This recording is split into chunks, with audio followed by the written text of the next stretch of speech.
Hi there, I'm Lola, psychotherapist extraordinaire, and today you will meet Ty and Tina as we explore a seldom explored realm regarding colorism. Yes, you heard me, colorism. Colorism is an issue, a sensitive issue, impacting many ethnicities and cultures across the globe. So many societies still to this day adhere to a caste system based solely upon skin tone and complexion. But this really is prevalent in the African American community. And today, we will hear how this has impacted women of fairer skin tones in the African American community. In this segment, we'll meet Ty, who shares her tale of growing up as a fair-skinned African American person of color. Ty takes us through her journey of first recognizing the difference in her skin tone from those around her and into her perspective of how colorism impacted her life and relationships. And we'll hear how she's transformed all of these experiences into something positive through finding herself in art. Ty, thanks so much for being here today. Thank you for having me. So first off, I want to begin by acknowledging the obvious. You are a very fair-skinned African American. And as we know, most African American families have members whose complexions can range from very deep to very fair skin in color. And color is often included as a descriptor when people comment on a person within the African American community. Can you tell me a little bit about when you can first remember becoming conscious of your skin tone? I think I may have been about 6 or 7. That's pretty young. Yes, I was in Wieners. I think it was Wieners. And The department store. Yes. And we were getting some, I think I was maybe going to kindergarten or the second grade or first grade. And my grandmother was in line and she was paying for the clothes. And the lady that was ringing us up was very dark. Mm-hmm. And my grandmother told me that I asked her, I was trying to whisper, but of course it wasn't a whisper. I was like, Grandma, am I going to be that dark when I get older? I'm like, am I going to get that dark? And she said I was frightened to see someone that dark because I hadn't seen it since my family is fairly on a lighter tone. And she reminded me about that we were in the car and for years and years. She always tell everyone that story about me recognizing a dark-skinned black person for the first time. As it being different than what you were accustomed to in your own home. Yes. And so, Ty, as you grew older, how did it make you feel to know that you were a different skin tone and that oftentimes there could be prejudice associated with that? I think it mainly was how the girls in the neighborhood treated me when I came out to play. It was more so she thinks she's better than us and we're not going to play with her or she's not going to be on our team. And I really didn't understand because, again, my family is lighter on the lighter tone, but they're not as light as I am. So I just saw them. I didn't see me as much as they saw me. I saw their color, so I thought I was pretty much like everyone else until I started noticing that the girls were a little meaner towards me as if I thought I was better than them. But what do you remember that making you feel like? I think I just wanted to kind of tone myself down so I wouldn't make them feel bad about themselves. Yeah, I didn't want them to feel like they had to live up to,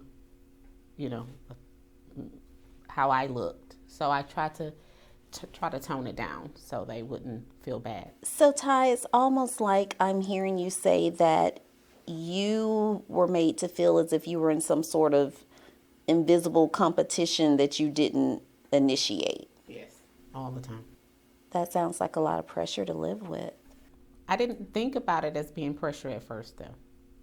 not until I start realizing that the boys would say that I was cute and I was nice, and the girls were always against it. So then it made me feel like, okay, well, maybe all light-skinned people aren't pretty, because that's what, you know, that's what everyone in the neighborhood would say. The light-skinned people were pretty and the darker girls weren't.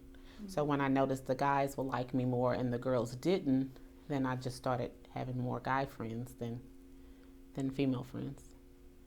And so your complexion, skin tone, played a factor in your social life and in being accepted or not accepted by other people. For sure. And so I've often seen division, anger, envy, and even abuse in families because of skin color. Have you experienced any of that within your own family or any division?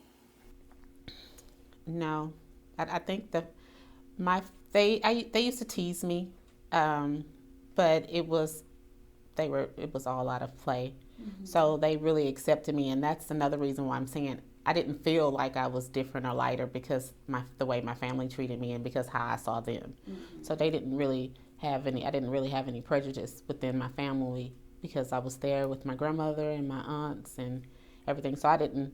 They always made jokes. I mean, like the day I was born, my grandmother got the doctor and the nurse and say, "You gave me the wrong baby. You gave me a white baby.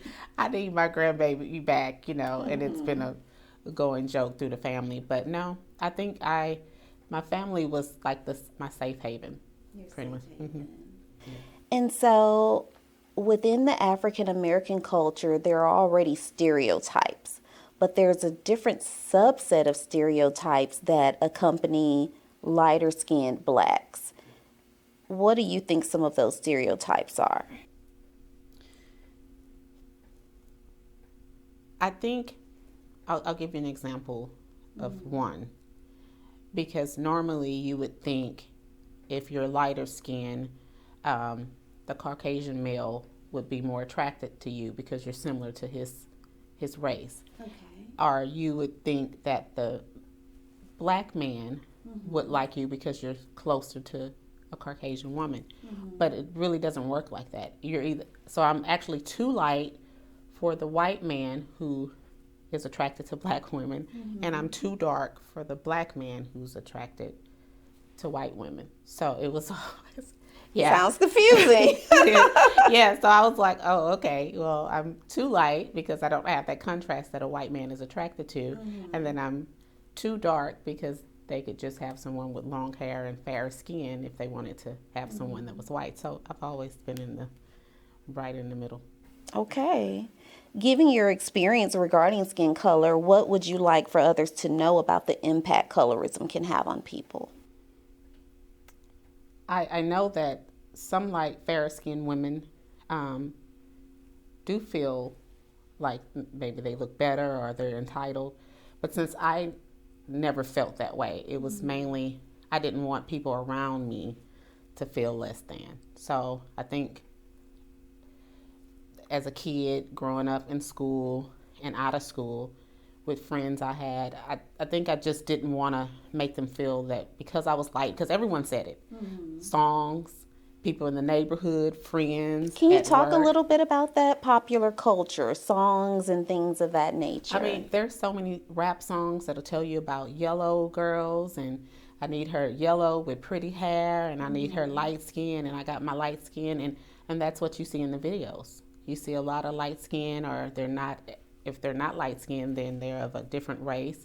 But that's what you see portrayed in the video. They're saying that the prettier woman is a lighter skinned woman, regardless if she's black or another race. And so that's how they tend to treat me if they see me, because like I said, I wasn't looking at myself as much as they were. So I thought I was just like everyone else. When you entered early adulthood or even adolescence, and through music lyrics or what you saw on television, you discovered that it could be a sort of commodity or a source of revenue.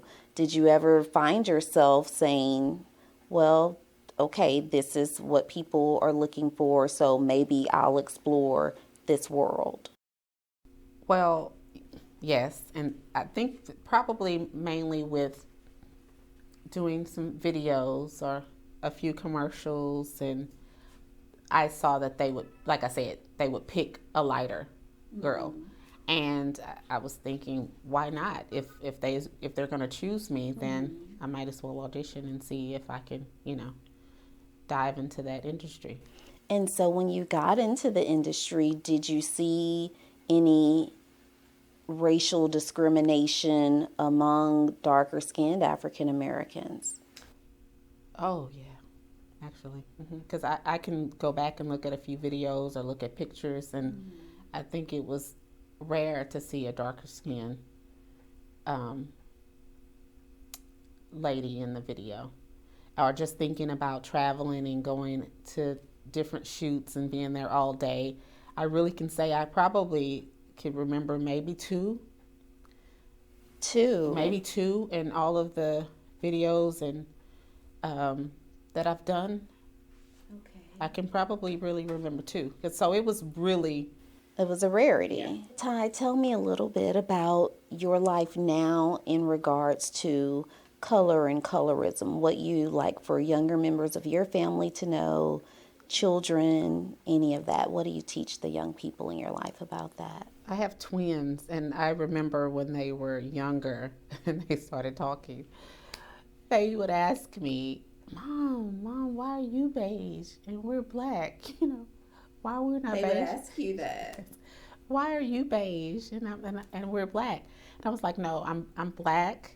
I'm just a lighter skin tone than you, but I am black. And I have a little sister. My sister is 15, 16 years younger than I am.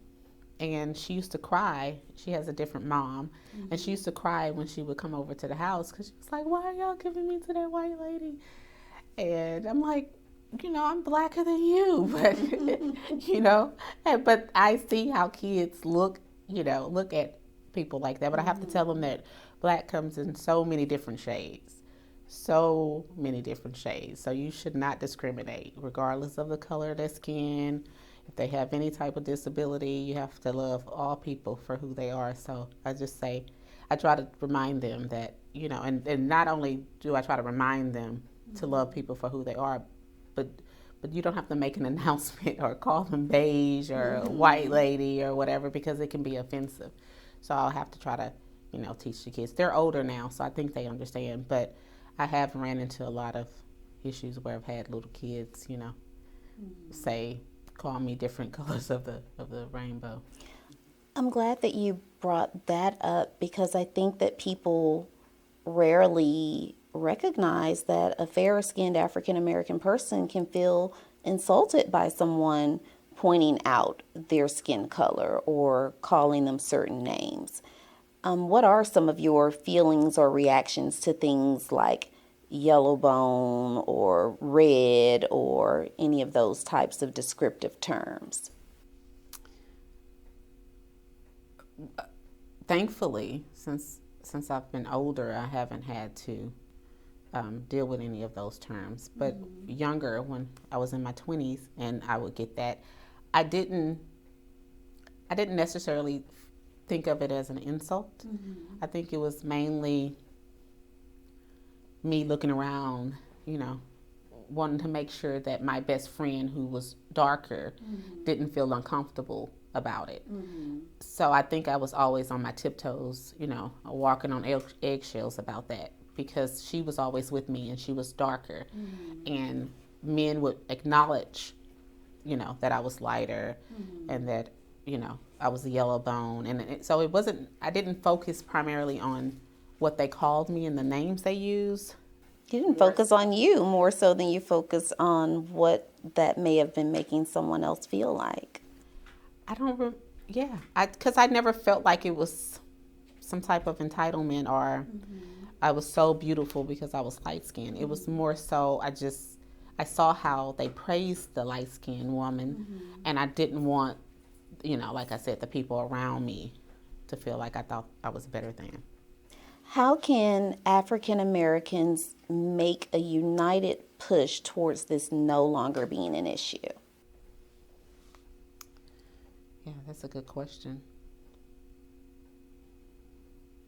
I think it may have gotten better now because of so many biracial relationships and kids. So I think it may have gotten better. But then on the other hand, we have some kids that are not biracial, that are on the darker, and that may make them feel,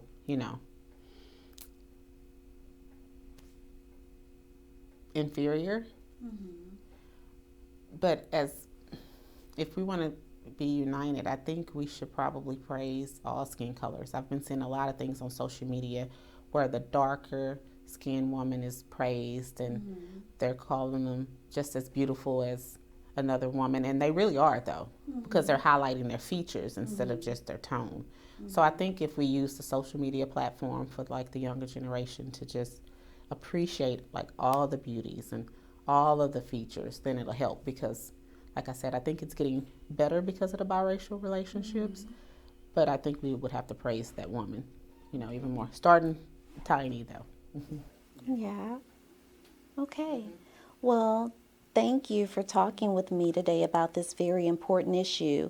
And I sincerely believe that there is a movement to eradicate colorism, and not just in the African American community, but in many ethnic communities. And it's important for us to be able to recognize that identifying a person by any one characteristic or feature is dehumanizing. It robs that person of their personhood and attributes their whole being to one factor.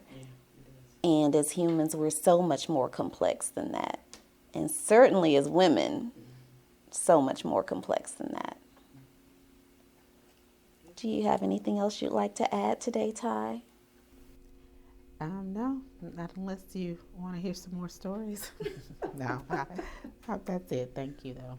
Thank you. And one last question, though. Tell me how you channeled your experiences and any negative energy that you encountered as a youngster into positive things. I think when I started college for interior design, I wanted to kind of focus on like something that would keep me calm and that would make my space more beautiful. So I started painting as soon as I started school. So I started painting, and I've been doing it ever since. So I think that probably is the best way for me to kind of target any issues that I've had growing up. And so far, it's been quite successful for me. So Awesome. Well, if you'll have me, then I would welcome the opportunity to come and take a look at your paintings and show them in another segment. Oh, sure. Anytime. Okay. Well, thank you for coming to talk with me today. Thank you. So do we do a fist bump since we can? Sure.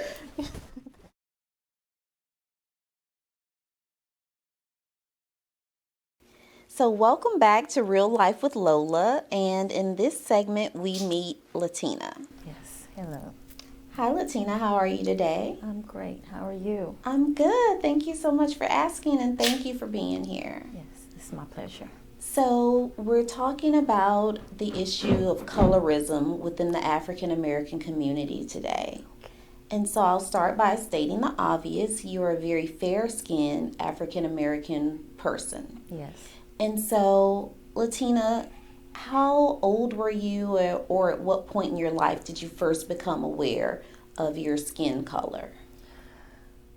I would say I was around maybe 9 years old. And it was an experience that my sister and I had at a skating rink. Can you talk about that experience? Yes. Well, my dad and my mom allowed us to go to the neighborhood skating rink, and they dropped us off. So it was just my older sister and I. And I didn't even realize I was skating around, we were skating around and what have you. The next time I made my loop around, there was a crowd of people encircling something that was transpiring in the middle. And because I was so little and frail or what have you, I couldn't Make your way squeeze my through. way through the crowd to see what was going on, but I didn't see my sister anyway. That's the reason why I was trying to get through.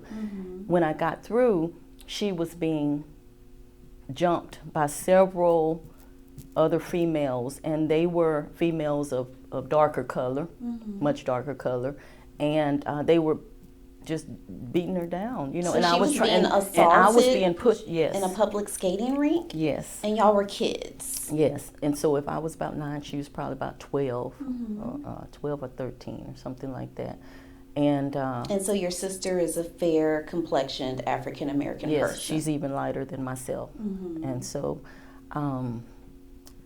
the crowd was pushing me. They wouldn't let me get to my sister, you know, and they were hitting over skates and everything, you know, and so it was very brutal.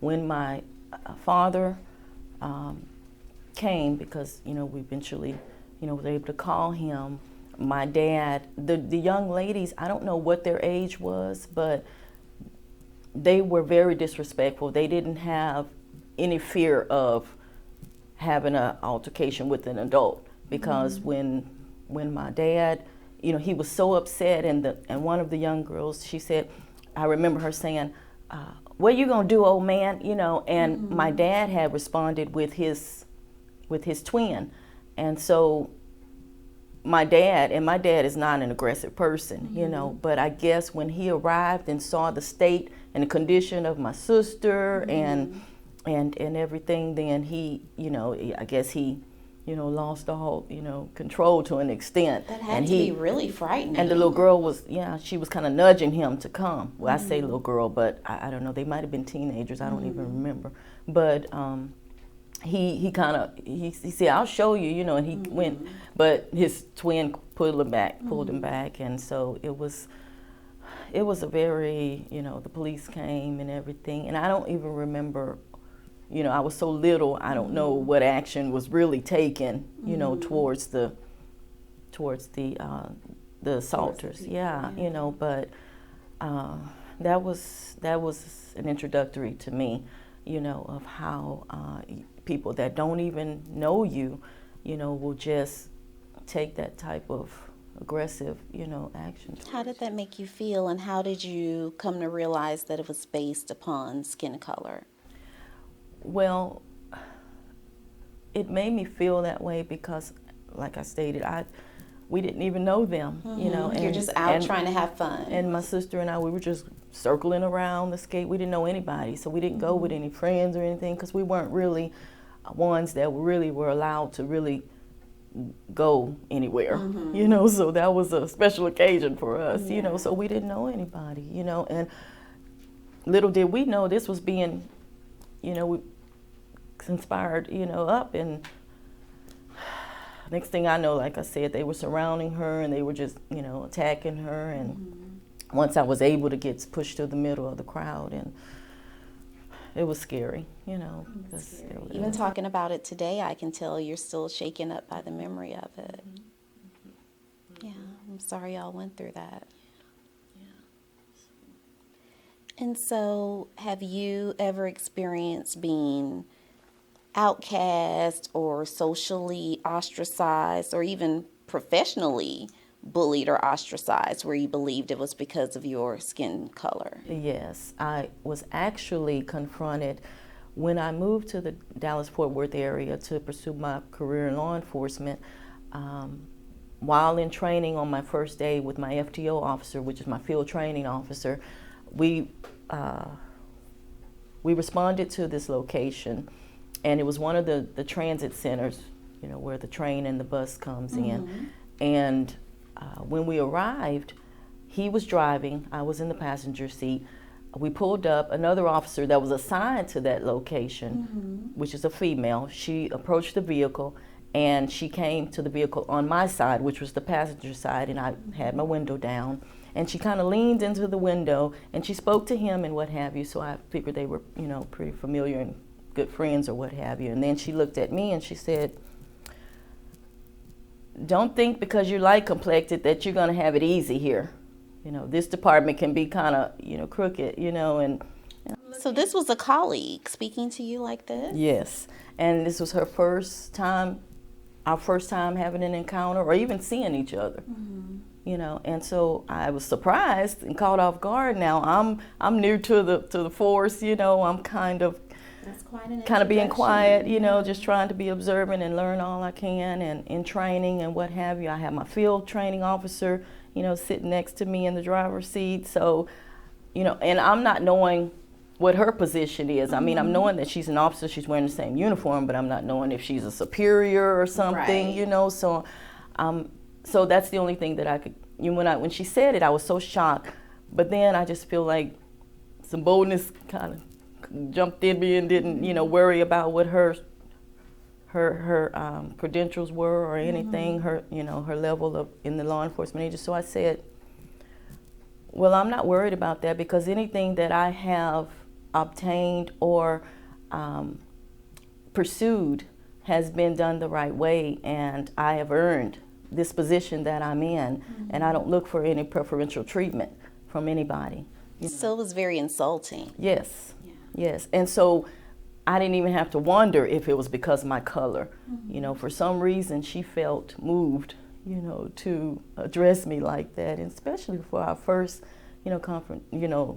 interaction or meeting or what have you, And so that kind of let me know off the rip, that she was, that she had something against me, and that I would probably visit that again, in some kind of manner, which I did throughout my years working for that agency. Even though I would just address her as though she has always been pleasant to me and everything, I could still see that for some reason she was intimidated by me or something, or maybe it was jealousy, I don't know, but I try to give people the benefit of the doubt and not assume that they're being prejudiced or biased because of the way I look, because I didn't have any say in that, so I really don't understand how people can just adopt an attitude, or, of hate, or bitterness or some sort, just because that I look different from the way they look, It's heartbreaking. It can break down someone's self-esteem, Talk about that a little bit. Well, I've always been sort of a shy or reserved individual, but what has been one of my pet peeves is seeing people being attacked and hurt. And I think that's because of what I've experienced myself, and I think that's what even caused me to go into law enforcement, to just be able to be there, and regulate, people trying to Regulate. You said regulate. You wanted to regulate. Exactly, because it's just wrong, I mean, I just feel like that what God put in place was love, and if I could be any assistance in supporting that to be more evident in this world, that's what I wanted to do, and so. So now, as a clinician, I've seen division in families result from colorism. I've seen even anger and abuse and outbursts occur because of colorism. Yes. Have you ever experienced anything of this nature in your own family unit? Well, I wouldn't say in my immediate family, but sometimes it's not identified or mentioned verbally, so that you can't really you sense it that it's transpiring, but it's not really identified, so you can't you notice that it can only be this reason why you're being kind of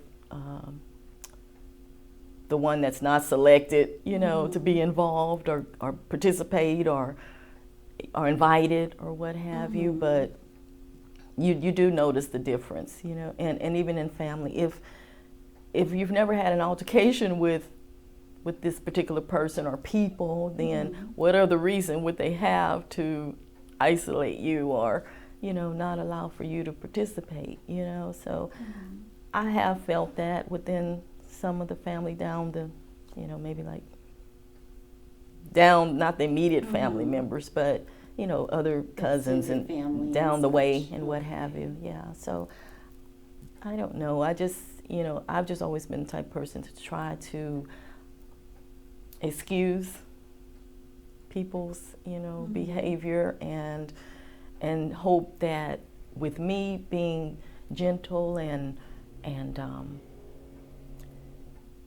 I don't know, loving towards them, maybe that would, you know, touch their heart and and cause them to look at things a little different and maybe possibly even give me an opportunity to know me, you know. So when you say give you an opportunity to know you, it sounds like you got to a place where you felt like you needed to earn or prove that you were worthy. I mean, that's why I'm saying, you know, it even affects your self-esteem because you feel as though there's something wrong with you, you know, like you're not worthy, you know, or...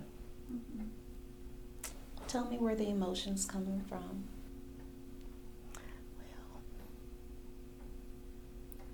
Like I said, as growing up, you know, it kind of made me feel kind of like, I mean, I even at times, you know, growing up felt like I was ugly or, you know, something was the matter with me, you know, so. I'm sorry you went through that. Thank you.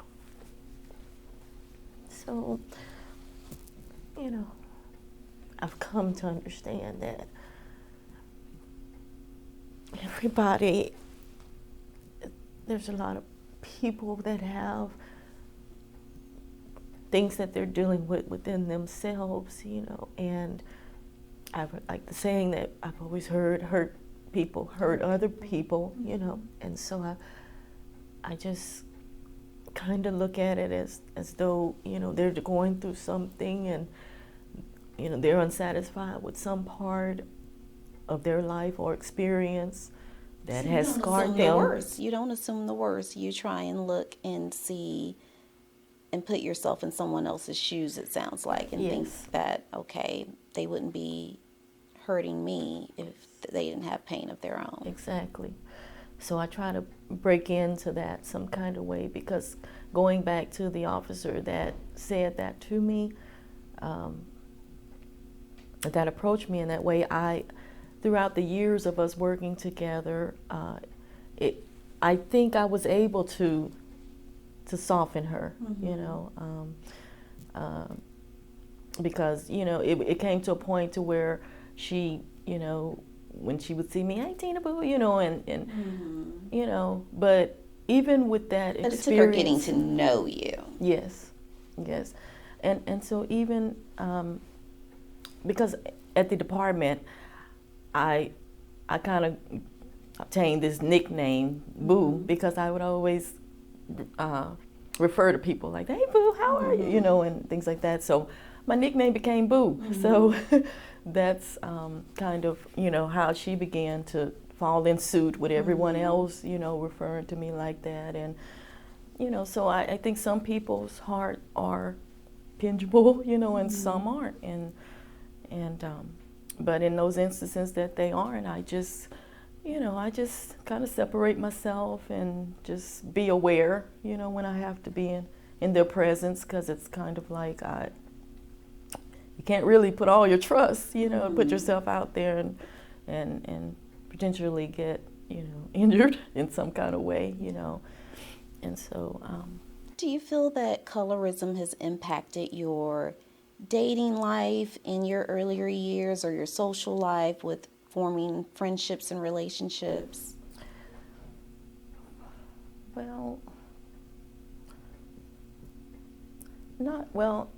not exactly in my dating life, I would say. Okay. because I think I've always had the personalities where all nationalities have, approached me, and all races or what have you. And so I've never, really had that in reference to the opposite sex, seeing me as in the way that they see me,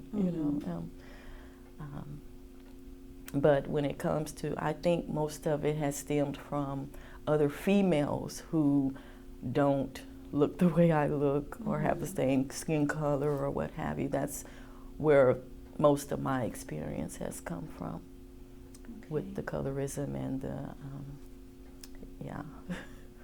And so, are you a parent?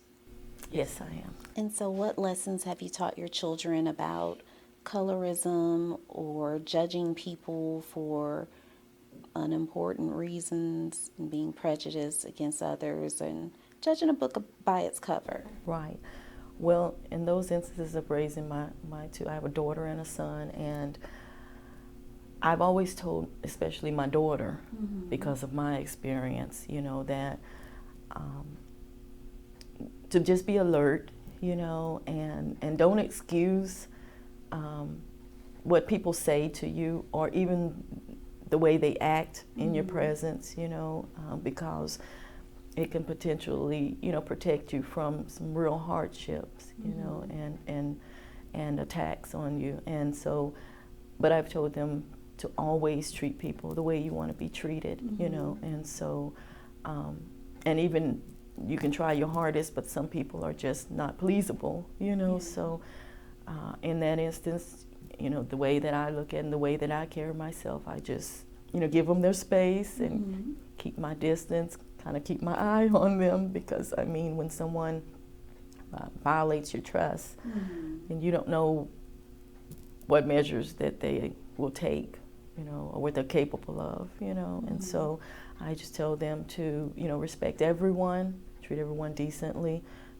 but take heed, to what people are demonstrating, what they're showing, especially when they're verbalizing it, because verbalizing comes before the action, and so that's what I've passed on to them, and I thank God that they've never experienced, well, my daughter has experienced it because it happened on the bus. It was a heavy set, dark complected female that would just pick on her as the, and she was in high school. My daughter was in high school, and this female would just make comments and jokes and pick at her, until one day it became physical, but the bus driver, of course, intervened, and my daughter, she's a little petite, short, young lady, and so this other female stood like a tower over her, but my daughter handled it well. She didn't allow for that to intimidate her to the point to where she, just curled up and cried. She stood up to the individual or what have you, but this was a case of, prejudice and colorism, and shadeism, so I was glad that she, was a little bold little firecracker, to that point. To assert herself, yeah. Yes, exactly, because I wasn't there to protect her, and so, because we always want to protect our babies, especially when we've experienced and seen so much, in that area. But she did well, and thank God the bus driver was attentive, as well, and it worked out, but that was her experience. But I don't think, my son had never mentioned it to me. He's always kind of been one where everybody, no matter what race, drew to him or what have you, and I just think, like I said, I think that it more so occurs to females, And so what would you like to say to generations of African American young ladies coming up? What would you want to say regarding colorism and how it needs to end? We are all God's children. We're all created uniquely, and we're all beautiful.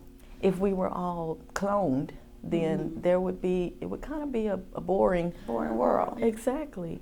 So we need this uniqueness in beauty, and individuality. And so I just would encourage, other, especially women of color and any race, to just love on your sisters, and although we're all different, but we're all the same as well, we just have unique identity, and so. I love that you use the words unique, beautiful, and identity, because every person is unique and every person possesses their beauty, and shade, color should have nothing to do with that. Exactly, and it just brings out the beauty of like a rainbow. A rainbow has its all different colors, but when it's put together, it's a beautiful display. And so I just feel that in this world, it's a mixture, to where it displays a beautiful portrait, and that's what God intended. He intended, to create different shades of beauty. Yeah. Well, I really appreciate you for agreeing to talk to me about this sensitive topic, because it is just that, a very sensitive topic that people rarely talk about. We truly can be one big, loving society and family. Exactly. Universally. Yes, exactly. Universally. Exactly. And that's why I like to tackle topics like this, because I believe in love for all people and in therapy for all people. So for anyone out there experiencing colorism on any end of the spectrum, I want them to seek help, but I also want them to speak up about it. Because in speaking with you today, Latina, and in speaking with Ty, one thing came up over and over again, and that's how it's been swept under the rug. Yes. And how oftentimes it left you feeling dehumanized, impacting a person's self-esteem and their formation of self-worth. And that's horrible to hear about children going through those sorts of things. Kids deserve better, and we all deserve better. That's right. And we all should mature to be better. So thanks for having these tough conversations, because the tough conversations make for an easier road ahead. Exactly. I agree. Thank you for having me. You're welcome. I hope to see you again soon. Thank you for joining us on this episode of Real Life with Lola. So, I bring you guys the tough topics, and I know that today was a sensitive topic and told from one perspective. And I welcome the opportunity to interview people that have experienced colorism on the other spectrum. So I encourage you to comment, keep this conversation going, and let's make a difference. Let's push for a day when none of this exists for any of us. Thank you so much, and join me next time.